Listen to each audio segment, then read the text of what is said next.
Do conservatives need Ayn Rand to develop economic policy?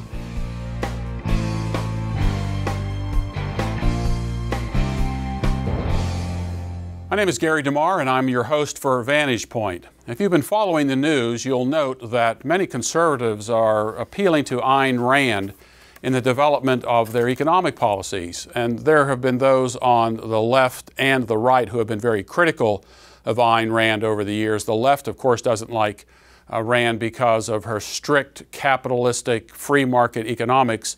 And those on the right don't like Ayn Rand because of her atheistic foundations for these policies. In fact, Paul Ryan, at a particular, he was speaking at a religious conference, and somebody in the crowd actually criticized him. He's described as a Bible-waving protester who said that the extreme ideology of Ayn Rand is something that Christians should avoid, and that they should appeal to the basic economic justice values of the Bible. And I tend to agree with this. The problem is not everything that Ayn Rand says is wrong. I would agree also that there are things in the Bible that you can appeal to fundamentally make the case for free market economics and also for the priority of the individual in an economy. The problem with this protester is, however, is that I guess he wants to use the Bible in terms of appealing to the state to create a just society, to create an economic society through wealth distribution. Now, this individual doesn't say that, but that's the implication I get. I encountered this sort of thing with Jim Wallis, who is the voice on the Christian left about issues of economic justice. In my debate with him, I found that Jim Wallis continually appealed to the Bible. He said if you were to pull out all of the passages in the Bible that dealt with the poor, you would strip the Bible down maybe by 20 or 30%. Of course, my question to him was, where in the Bible do you find passages that says that the state should confiscate money from one segment of society and give it to another segment of society? And of course, there are no verses that teach that.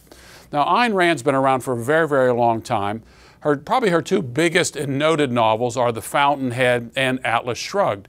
Atlas Shrugged has just come out this year, 2011.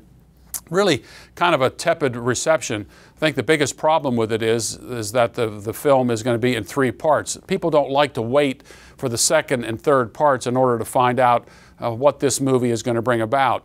They were willing to do with something like Star Wars, but they're not going to do it with something like Ayn Rand.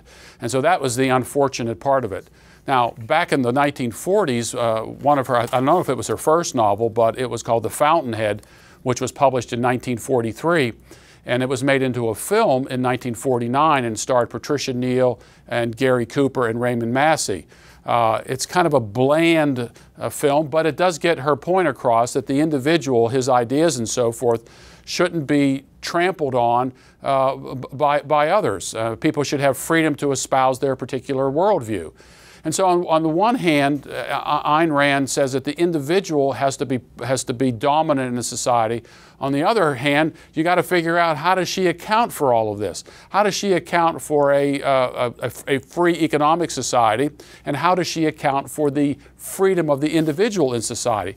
This is the problem with Ayn Rand's worldview. She cannot account for the uniqueness and the valueness of the individual, and she can't account for the morality in the marketplace. Now, how do you go to the morality in the marketplace and say that the market ought to be free and people ought to have the right and the freedom to do what they want with themselves as individuals, as well with their own intellectual and physical property? She cannot account for that as an atheist. This is the biggest problem with atheism in our day. Can't account for what's good. They can't account for what's moral. They can't account for the uniqueness of the individual. This is Ayn Rand's problem. Now, on the other hand, this critic, the fellow with the Bible criticizing Paul Ryan because of his policies and seeing them as a directive of the philosophy of Ayn Rand, also has a problem on his hands because he can't go to the Bible itself and find directives in there that would give power to the state to confiscate money from the general population and then redistribute that money to those in need. he appealed in this shout out to Congressman Ryan that he needs to look at the Gospel of Luke. Well, I've looked at the Gospel of Luke. I don't find anything in there. There is the story of the Good Samaritan, but what do you find with the Good Samaritan? The Good Samaritan helps this man left for dead on the side of the road. He uses his own funds. He doesn't call upon the state to come in and take care of this guy. He does it himself. He values the individual because he's created in the image of God. He also values his own commodities because they are his, and he uses that in helping this man. When he brings this fellow down to the inn, he tells the inn owner that he'll take care of the expenses. There's nothing in the Gospel of Luke that says, let's empower the state in order to give, to create social justice. It's the state's obligation to create a just society. That is to keep just weights and measures, make sure the laws apply to everybody equally. But you do not find in the state any proposition that says that these things need to be redistributed, where the state needs to come in and confiscate money from the wholesale society and then redistribute it to people in need. If you allow the economy to be free, and if you allow individuals to pursue that freedom, then you are left with a society where the majority of people are in fact taken care of if they're willing to work. Because the Bible says that the person who will not work, that person should not eat. You don't need to go to Ayn Rand to find these types of principles. There's one in the Bible itself. You have the idea that a person takes care of his own responsibilities, his own resources. You also have this idea that to give money to people in need can be a bad thing in the case of the person who will not work and can work, and that person is not going to eat. And then you have this idea of Atlas Shrugged, which is the latest Ayn Rand film, the novel that has been turned into a film. And the film is, and the idea behind the film is very good. The productive members of society get to a point to say, it's not worth working any harder. Why should I extend all this effort? Why should I take all of this risk when the state is going to come and take more and more of my income? Maybe half of what I actually make. I'm giving up. I'm leaving. I'm going to leave my productivity, and I'm going to let society pretty much fend for itself.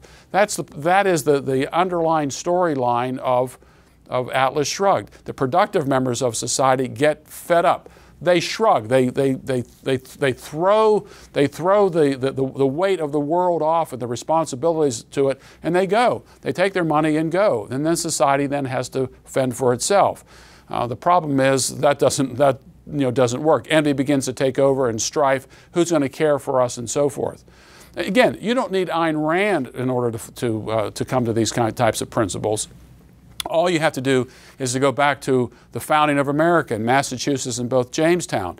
There was this common storehouse. Initially, everybody worked hard, and all of the assets went into this common storehouse. The person who worked the hardest, the assets went in there. The person who worked in a mediocre way, the assets went in there. The person who didn't work very much at all, the assets went in there. But everybody could draw out of that common storehouse anything that they needed for it all.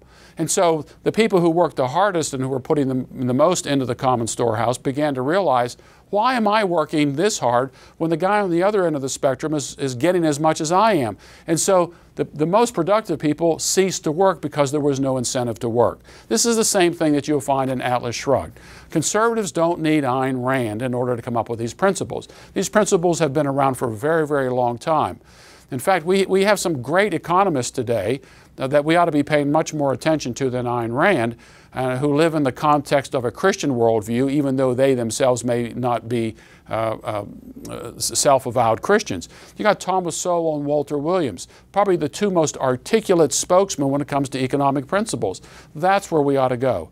And by the way, the reason Ayn Rand could make these proposals about the uniqueness of the individual and the sanctity of personal and private property is the fact that she grew up and she was raised within the context of a Christian worldview. She cannot be consistent with her unbelieving assumptions. No atheist can. She must borrow from the Christian worldview in order to make her system work. The system works because the majority of people are either Christians or who espouse basic Christian principles. As atheism becomes more and more consistent with itself, you will find the breakdown of society. Principles, rational principles alone, do not drive people. What drives people is the idea that there is a moral base in the world in which they live, and that other people are following that moral base. So conservatives, give up Ayn Rand. There are other sources for the same types of principles. The Bible and history attest to those types of things, and at the same time, there are much better people to read. Thomas Sowell, Walter Williams are two of the best.